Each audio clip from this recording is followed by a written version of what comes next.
Hola a todos, soy Ricardo Cordero Muñiz, abogado fiscalista y director de la firma Esancia Business Group, y hoy grabamos el episodio número 50 de Dialogando Derecho. El día de hoy, en nuestro episodio número 50, nos metemos de lleno al mundo digital, ya que hoy hablaremos de una pregunta, pues, que se ha convertido en una pregunta millonaria. Si gano miles en YouTube o TikTok, ¿cómo le pago al SAT? Aquí viene una pregunta que nos han hecho muchos influencers que nos siguen, que nos hacen favor de seguirnos y reenviarnos su contenido.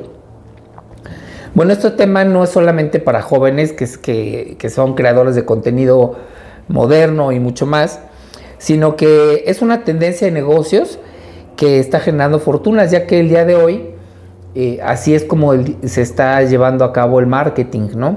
A través de creadores de contenido, a través de plataformas, ¿no?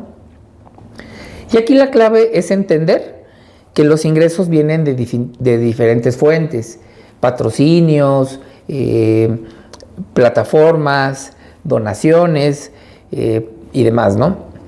Estos contable y fiscalmente, ¿cómo los clasificamos? ¿Son servicios profesionales o son regalías? ¿O de plano los deberemos considerar como un nuevo tipo de ingreso en México y esperar a que el fisco haga un nuevo régimen? ¿Qué es lo que debemos hacer los que ya están empezando a monetizar y que ya están teniendo un ingreso por crear contenido? Bueno, en este episodio número 50 vamos a desglosar el esquema fiscal en México y el mundo para que te protejas de esas ganancias, o sea, protejas tus ganancias digitales. Y bueno, por aquí también tenemos una estrategia que pues muy pocos conocen y que se las vamos a regalar el día de hoy porque estamos festejando nuestro episodio número 50.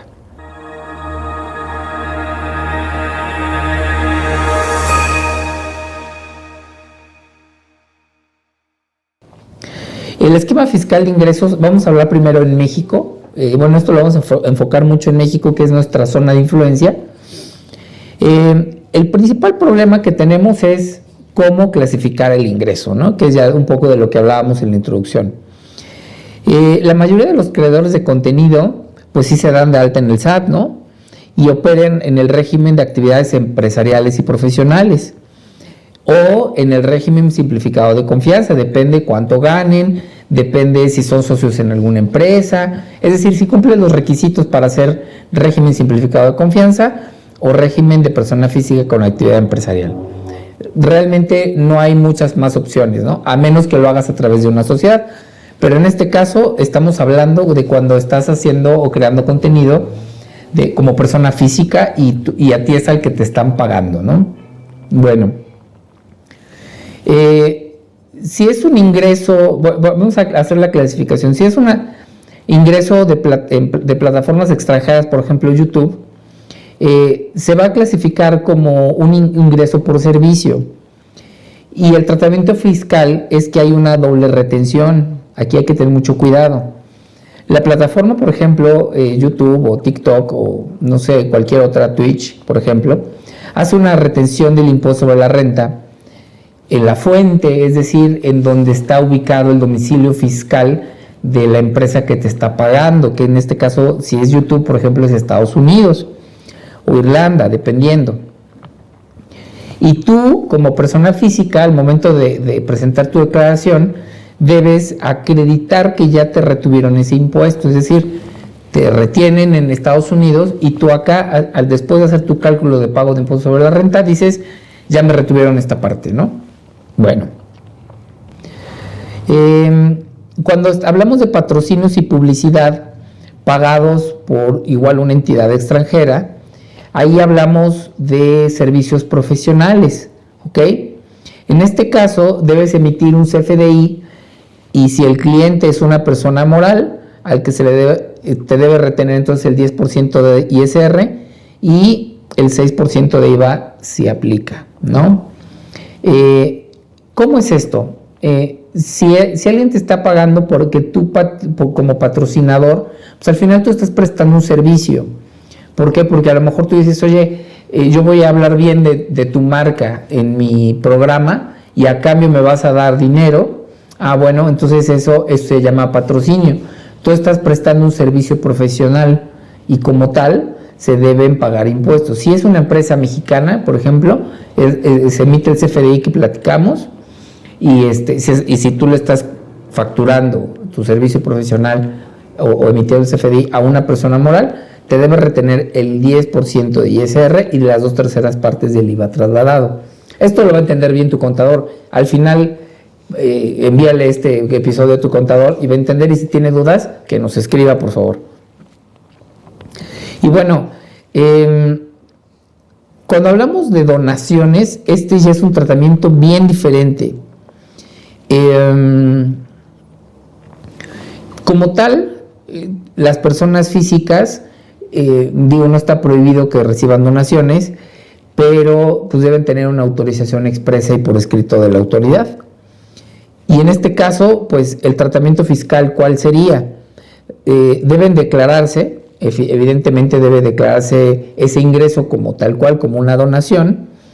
Pues si el SAT detecta depósitos en tus cuentas bancarias que no tienen ninguna justificación, es decir, que no sé si a lo mejor tienes ahí el depósito pero nunca declaraste nada, pues te los va a declarar como ingresos, no importando si hubo una retención o no importando nada, dependiendo de tu actividad que tengas, te va a decir, esto para mí es un ingreso, ¿ok? Bueno. Y entonces, ¿cuál sería el régimen que tengo que considerar? ¿Régimen simplificado de confianza o régimen de las actividades empresariales y profesionales? Bueno, hay que entender que primero hay que saber, dependiendo del nivel de ingresos, ese es un termómetro muy claro, en el que si tú ya sabes o tienes la idea de que este año o el año que viene vas a tener un ingreso igual o mayor a 4 millones, pues ya ni siquiera volteas a ver el régimen simplificado de confianza, ¿verdad? Sin embargo, en este caso te tienes que ir al régimen empresarial, régimen de las actividades empresariales y profesionales. ¿Qué ventajas tiene? Pues bueno, que puedes tener muchas deducciones, es decir, todos tus gastos, si eres un creador de contenido y tienes que irte a grabar al otro lado del mundo porque pues así es tu contenido, todos los gastos que tú realices para poder crear tu contenido, y recuerden, no olviden escuchar nuestro capítulo 48 que habla sobre la materialidad de las operaciones, pues ahí vas a justificar que efectivamente tú estás grabando en el Polo Norte o en la Antártida o en África, porque así es tu contenido, ¿no?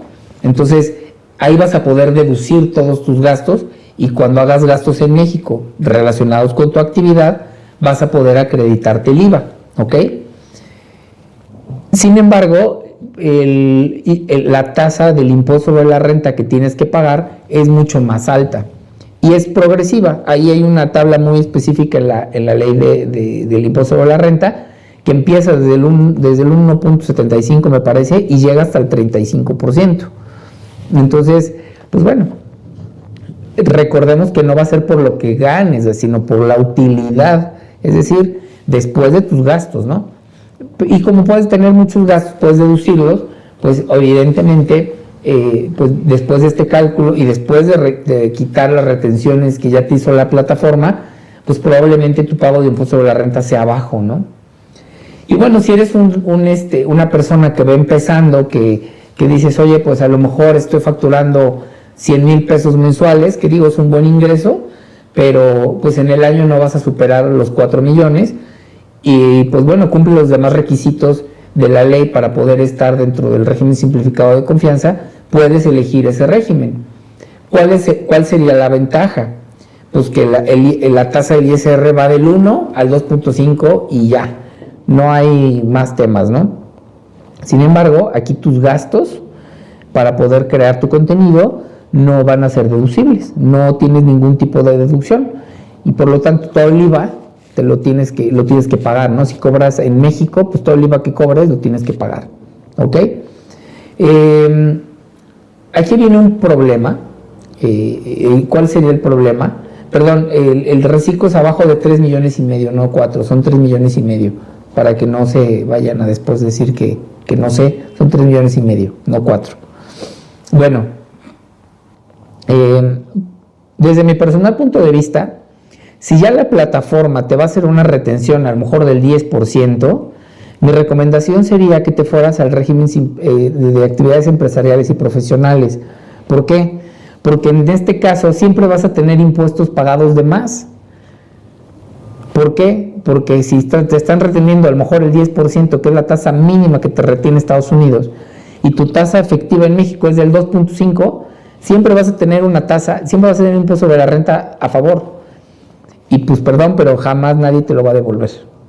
Entonces, mi recomendación en este caso sería que te quedes en el régimen de actividades empresariales y profesionales, y que aunque tu pago de impuestos sea mayor, tú vas a tener una cantidad importante que puedas tú acreditarte porque ya te lo retuvieron anteriormente, ¿no? Bueno, ahora para seguir entendiendo este tema, vamos a irnos a cómo es la tributación internacional y qué hay con los convenios para evitar la doble tributación, que esto es el pilar de todos los influencers, ¿no? De todos los ingresos que tienen, sobre todo en el extranjero. Bueno, aquí es donde entra el factor internacional y se complica un poquito. Bueno, la mayoría de las plataformas grandes, como Google, Google por ejemplo está en Irlanda y Holanda, tienen sus razones fiscales para estar allá. Spotify, TikTok, o sea, todos tienen un domicilio diferente dependiendo su origen y dependiendo de su domicilio fiscal declarado a nivel mundial. El problema es evitar la doble tributación. Al ser un ingreso pagado o recibido, pensemos en un influencer mexicano que está recibiendo ingresos por estas plataformas, la plataforma te retiene un impuesto en su país, porque tienen que cumplir las normas de su país para poderte pagar. Y si México y ese país tienen un convenio para evitar la doble tributación, pues entonces tú sí te vas a poder acreditar el impuesto sobre la renta que te retuvieron, y en teoría esa empresa debió haber enterado al fisco de allá al momento de presentar tu declaración en México. ¿Y esto cómo lo obtienes? Pues bueno, como se hacía anteriormente, pues tu factura o tu invoice o tu factura debe contener ahí la leyenda de que hubo una retención, y la empresa debe de demostrar que la hizo. Y hay varias formas, incluso estas formas ahorita las vamos a tocar más adelantito, son válidas en México, ¿ok? Por ejemplo, Estados Unidos aplica una retención que va del 10 al 25% de tus ingresos de YouTube, según el famoso formulario, a lo mejor ya muchos lo han oído, W8BEN, que lo tienes que llenar sí o sí. Más adelantito les explico por qué es importante llenarlo. Gracias a los convenios para evitar la doble tributación, ese impuesto que te retuvo, por ejemplo, YouTube en Estados Unidos, se descuenta del impuesto sobre la renta que tienes que pagar en México. Y eso es muy, muy importante que se haga para evitar que se paguen dos veces. ¿Ok? Bueno, ¿y qué hay del IVA? ¿Qué hay del IVA? Porque pues ese es el otro tema. Si tú prestas servicios en México como influencer, tienes que agregar el IVA. Si eres persona física y se los prestas a una persona física, le cobras todo el IVA. Si eres persona física y se lo cobras a una persona moral, es decir, una empresa, le cobras el IVA y luego te retiene las 2/3 partes de ese IVA que ya le estás cobrando. Es decir, te retiene casi todo, ¿no? Te quedas con un poquito de IVA, que como puede ser una persona física con actividad empresarial, puedes tener gastos con IVA aquí en México, pues tu IVA a pagar es 0 o puedes incluso llegar a tener IVA a favor, dependiendo de tu giro.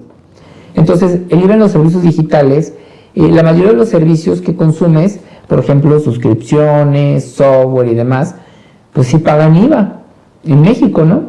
Pero los ingresos que tú percibas, en este caso, de plataformas extranjeras, tienen un tratamiento bien diferente.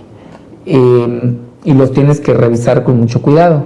Por ejemplo, si tú estás prestándole un servicio a una empresa extranjera que te está pagando como un patrocinio, es decir, un servicio, como ya vimos, tú le vas a emitir un CFDI, que va a ser totalmente válido en México y a ellos en su momento le tendría que servir como una deducción, pero ese IVA le vas a poner 0%. ¿Por qué?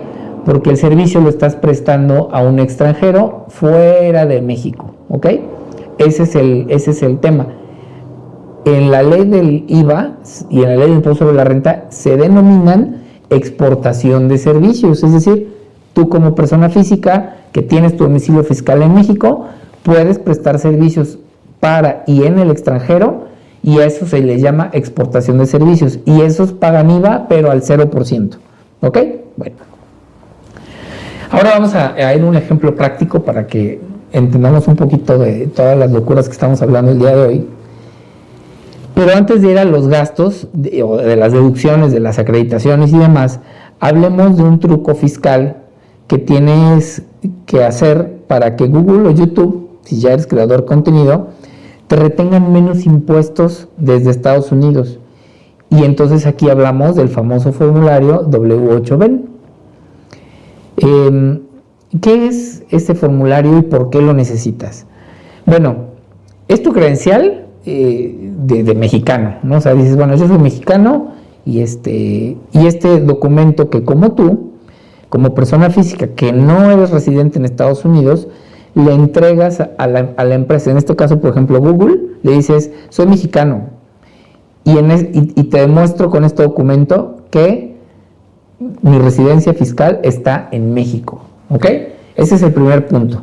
El segundo, activa, ese hecho activa, digamos, una campanita o una palomita, activa el convenio para evitar la doble tributación. Al momento que tú llenas ese formulario y se lo entregas a la plataforma, le estás diciendo a la plataforma, oye, hay un convenio para evitar la doble tributación entre México y Estados Unidos. Por favor, aplica la tasa reducida que dice ese acuerdo. Porque si tú no se lo dices, pues te va a retener el máximo, entre el 10 y el 25, ¿no? Pero si tú le dices, oye, espérate, yo soy mexicano, tú tienes domicilio en Estados Unidos, entre nuestros países hay convenio, activa la tasa reducida, ¿ok? ¿Y de cuánto es esa tasa? ¿Vale la pena hacerlo? Bueno, si no lo llenas, Estados Unidos te puede aplicar una retención de hasta el 30%, es decir, prácticamente todo el ISR lo pagas allá sobre tus ganancias, ¿no? Y al llenarlo correctamente, esa retención se reduce a una tasa mínima. Y esa tasa mínima es máximo del 10%. Pues si tú eres un creador de contenido chiquitito, pues a lo mejor te va a retener el 2%. Que eso contra el 10 o el 20, pues es muchísimo dinero, ¿no? Y esto pues es sobre las regalías que tú recibes cuando tú empiezas a monetizar en estas plataformas, ¿no? Es un truco, entre comillas, pero es algo bien sencillo que nadie te dice. Entonces, aquí sí te lo decimos bien sencillo. Y si tienes dudas de cómo llenarlo, por favor, escríbenos. Ven a vernos, visítanos, haznos una videollamada, búscanos, escríbenos al correo de contacto @esancia.com y con muchísimo gusto te ayudamos a rellenar tu formato W8BEN para entregárselo a estas plataformas, TikTok, YouTube, que tengan domicilio fiscal en Estados Unidos, ¿ok? Y bueno, ¿y qué pasa con esa diferencia? Pues esa diferencia se te queda en la bolsa. Y si tú estás dado de alta como reciclo, pues ya no pagaste esa retención, ya te la quedaste, ¿no? Y eso no es que sea algo ilegal, simplemente estás aprovechando los convenios de los que ya forma parte México, que se han firmado, y no ayer, no el año pasado. Ya estos convenios para evitar la doble tributación tienen muchos años. En resumen, pues si ganas dinero de una plataforma con sede en Estados Unidos, pues el llenar tu formato es tu documento para hacer una especie de blindaje fiscal internacional, porque también es una manera de decirle al SAT, desde el momento en que tú lo llenas, tú le avisas al SAT que vas a estar recibiendo ingresos de allá. Entonces es mucho más sencillo para cuando presentas tu declaración anual. Por ejemplo, si tienes un ingreso general en YouTube de $5,000, por ejemplo, son unos 90,000 pesos mexicanos. Te van a retener, digamos, el 10%, 9,000 pesos, te llegas un ingreso neto de 81,000 pesos, ¿no? Cuando te retienen el 10%. Y digamos que el ISR en México tienes una tasa del 20%, de 18,000, es decir, ya después de que hiciste tus gastos y ya después de todo lo que tú gustes y mandes, tienes que pagar, digamos, el 20% de tu ingreso, es decir, 18,000 pesos. Bueno, pero dices, oye, SAT, ¿qué crees? Ya me retuvo YouTube 9,000, entonces ya nada más te debo 9,000 y se los pagas. Así es como funciona, es simplemente hacer una operación aritmética. Y es tal cual como funcionan las retenciones en México, es exactamente lo mismo. Nada más que en este caso, quien está enterando esa retención de impuesto sobre la renta no es una entidad mexicana, sino una entidad extranjera. Activando, como dijimos, esa palomita, activando ese convenio que ya es parte de México y de nuestro sistema jurídico mexicano. En pocas palabras, como ven, si no existiera el convenio, pagaríamos a lo mejor el doble, a lo mejor 18,000 pesos, más los 9,000 de la retención en el ejemplo que pusimos, y en total pagas 27,000. Y gracias al convenio solo pagas 18. Es decir, te estás ahorrando la tercera parte del impuesto sobre la renta. Es algo muy bueno. Es algo muy, muy bueno porque, pues al final del día, primero te da liquidez y segundo, pues te aprovechas y realmente pagas lo justo, no te vas a pagar una tasa altísima, ¿no? Y pues por supuesto que el SAT prefiere que tú le pagues un poquito más acá y no todo en el extranjero, para eso también existe ese convenio, ¿no? Entonces, a resumidas cuentas, hay aquí 3 o 4 recomendaciones muy puntuales que les hacemos a todos los creadores de contenido. Primero, investiga de dónde está viniendo tu ingreso y de dónde está el domicilio de la plataforma que te está pagando. Si está en Estados Unidos o está en alguna otra demarcación, tú llena tu formato y revisa si hay un convenio para evitar la doble tributación. Y si lo hay, pues actívalo, avísalo, manda tu formato para que te hagan una retención menor. Ese es lo primero. Segundo, se les recomienda a todos guardar sus contratos de patrocinios, que sean clarísimos sus contratos. Es decir, si tú le vas a grabar un video en la punta de una montaña a una empresa que vende botas para montaña, pues tienes que decir claramente en tu contrato que tú vas a hacer eso. No que sea así como que voy a patrocinar a la marca y lo voy a decir en mis videos. No, tiene que ser como muy específico. ¿Por qué? Porque hay veces que ya nos ha pasado en revisiones con clientes que dicen, oye, el SAT les cuestiona en una auditoría, les dice, oye, yo estoy viendo que gastas demasiado, o sea, ¿cómo es posible que o sea, solo grabaste un video? Así, pues, pero para grabarlo tuve que subir a la montaña, llevé mi equipo, llevé 10 personas, contraté un helicóptero, estos son mis gastos, ¿no? Y muchas veces el auditor no tiene la sensibilidad de percibir lo delicado, lo complicado y lo caro que puede ser grabar un video de 1 minuto o de 40 segundos para publicidad, ¿no? Entonces, ese es el punto.